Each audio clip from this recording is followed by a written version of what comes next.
Hi friends, நேற்று நான் என் தங்கச்சி வீட்டுக்கு போயிருந்தேன். அங்கே பார்த்தீங்கன்னா இந்த மாதிரி ஒரு சிரட்டையில் ஒரு மாதிரியா பிளாஸ்டிக் மாதிரி தான் இருந்துச்சு. மேலே வந்து பிளாஸ்டிக் கவர் போட்டு மூடி வச்சிருந்தாங்க. அப்புறம் பாப்பாவுக்கு வந்து இதுல இருந்து பொட்டு எடுத்து வச்சாங்க.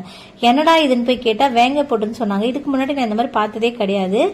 சிரட்டை இருக்கு பார்த்தீங்கன்னா, அந்த ஓடுல வந்து இருக்கு. இதை வந்து எப்படி வைக்கிறாங்கன்னு பார்த்தீங்கன்னா, ஒரு மாதிரி வந்து ஃபுல்லாக நம்ம ஃபஸ்ட்டு கையை வச்சோன்னா கை வந்து ஒட்டவே இல்லை. அப்புறம் கொஞ்சமாக தண்ணி ஆட் பண்ணி அதை வந்து நல்லா அப்படியே நம்ம மிக்ஸ் பண்ணிக்கிட்டே இருந்தோம்னா ஒரு மாதிரி ப்ரௌன் கலர் மாதிரி வருது.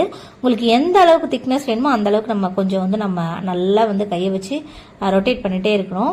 இப்போ பார்த்தீங்கன்னா இந்த மாதிரி தாங்க வருது. இந்த பொட்டு எடுத்து அதுக்கப்புறமா பாப்பாவுக்கு வச்சாங்க. இது என்னடா இதுனா, இது வந்து திருஷ்டிக்காக வைக்கிறது. இப்போ மைக்கு பதிலாக வந்து இது ரெடிமேடாக வந்து ரெடி பண்ணி கொடுக்குறாங்க. பச்சரிசி மாவுலையும் ரெடி பண்ணாங்க.